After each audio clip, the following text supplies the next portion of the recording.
Visakha steel plant పై కూటమి నేతల దొంగ బుద్ధి బట్టబయలైందని శాసనమండలి సభ్యులు మాజీ మంత్రి బొత్స సత్యనారాయణ విమర్శించారు. కాకినాడలో వైసీపీ నగర కార్యాలయంలో ఏర్పాటు చేసిన మీడియా సమావేశంలో ఆయన మీడియాతో మాట్లాడారు.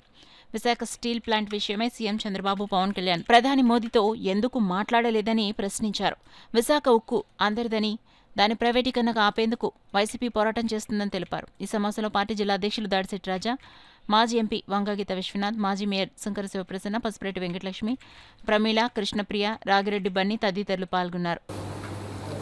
ఈ రాష్ట్రంలో ఎంత వ్యవసాయ సాగు చేస్తున్నారు, ఆ సాగు అవసరాలకి ఏ అవసరాలు ఉంటాయి, రాబోయే కాలంలో ఏ విధంగా వాటిని అధిగమించాలి, కావాల్సిన పరిస్థితులను ఏ విధంగా ముందు చూపుతో అవన్నీ కూడా సేకరించుకోవాలి అనేది ప్రణాళిక ఉంది. ఎస్ఓపి కొత్తది కాదు, అనాదిగా వస్తున్న పరిస్థితే. కొన్ని సప్లైకి డిమాండ్ తగ్గట్టు సప్లై లేకపోవచ్చు దేశంలో, మనకు ఉత్పత్తి లేకపోవచ్చు ఫెర్టిలైజర్స్, కానీ ఇంపోర్ట్ చేసుకున్న మరి ఈ దేశంలో ఈ రాష్ట్రంలో ఉన్న ప్రభుత్వం కూటమి ప్రభుత్వమే కదా, మరి వాళ్ళ ప్రభుత్వమే కదా. మరి దేశంలో మిగతా రాష్ట్రాల్లో ఏ రకంగా మరి అవి ఫుల్ఫిల్ చేస్తున్నారు, బీజేపీ వాళ్ళ రాష్ట్రాల్లోనూ, మరి ఇక్కడ ఎందుకు జరగట్లేదు? అధికారం స్వాతం ఉండి మరి ఆ నార్థన్ స్టేట్స్లో ఏ విధంగా దొరుకుతున్నాయి అంటే శ్రద్ధ లేకపోవడం, వాటి పట్ల నిరాశ చూపెట్టడం, అయిపోయిన తర్వాత వచ్చి చేతులు కాలిన తర్వాత ఆకులు పట్టుకొని రీతిలో చందనంగా ఉంది. అందుకే ఇవాళ పరిస్థితి. ఆ నేపథ్యంలోనే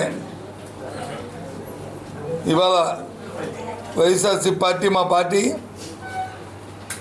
ఇప్పటికే చాలా సందర్భాల్లో చాలా చాలా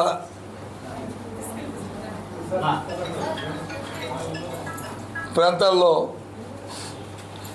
ఈ రైతులతో కలిసి యూరియా గురించి ఇప్పటికీ చాలా అధికారులను కలడం, వాళ్ళని ఒత్తిడి చేస్తూ ఉన్నాం. అయినప్పుడు కామన్గా రాష్ట్రం అంతా కూడా రేపు 9వ తేదీ నాడు అన్ని ఆర్టీఓ ఆఫీసుల్లోనూ రైతాంగంతో రైతు సంఘాలతో కలిసి రైతుల కోసం యూరియా తాలూకా డిమాండ్ మీద వెంటనే ఫుల్ఫిల్ చేసి అందుబాటులో తేవడానికి ఒక కార్యాచరణ రూపొందించి 9వ తేదీన ఆర్టీఓ ఆఫీసులకి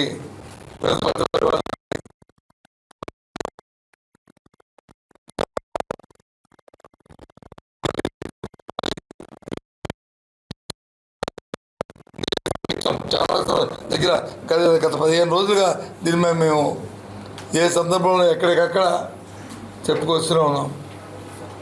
ఫైనల్గా రాష్ట్రం అంతా కూడా ఒకే రోజు నాడు దీని మీద కార్యాచరణని రూపొందించిన విషయాన్ని మీ ద్వారా తెలియజేస్తున్నాం. అంతే, ఒకటి కాదు, రెండు కాదు. మనం చూసాం, మన పక్కనే ఉన్న విశాఖ ఉక్కు, ఆంధ్ర ఉక్కు అనే నినాదం. అదేదో ఒక విశాఖపట్నానికి సంబంధించిందే కాదు, యావత్ 9 రాష్ట్రంలో ఆంధ్రులందరికీ కూడా సంబంధించిన ఉక్కు ఫ్యాక్టరీ.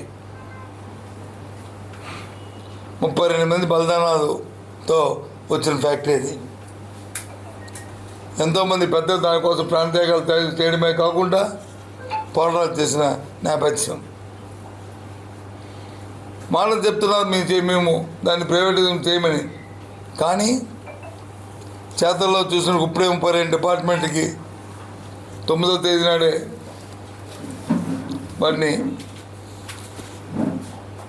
ప్రైవేటైజేషన్ చేస్తూ వాటికి టెండర్లు కూడా పిలవడం జరిగింది. ఆయా డిపార్ట్మెంట్ అధికారులని అక్కడ తొలగించి అవుట్సోర్సింగ్కి వచ్చి ఇవ్వడానికి వచ్చి పిలవడం జరిగింది. ఈ రకంగా పోయి ఆ తర్వాత మొత్తం వాళ్ళు ఏదైతే నిర్ణయం తీసుకున్నారో ఆ క్యాబినెట్ నిర్ణయం ప్రకారం దాన్ని 100% డిస్ట్రిబ్యూషన్ చేయడానికి మరి దిశగా ఈ కార్యాచరణ జరుగుతుంది. మా తాలూకా అభిప్రాయం. అందుకే పెద్ద ఎత్తున ఉద్యమం చేయాలని ఆలోచన చేసాం. ఒక కార్యాచరణ రూపొందిస్తున్నాం. మొత్తం శ్రీకాకుళం నుంచి తూర్పుగోదావరి వరకు అన్ని నియోజకవర్గాల ప్రజలను చైతన్యం చేసి విశాఖ ఉద్యమం ప్రైవేటిజం కోసం ప్రభుత్వ రంగ సంస్థగా ఉండడానికి త్వరలోనే ఆ కార్యాచరణ కూడా చేపట్టబోతున్నామని మీ ద్వారా ఈ ప్రాంత ప్రజానికి తెలియజేస్తాం.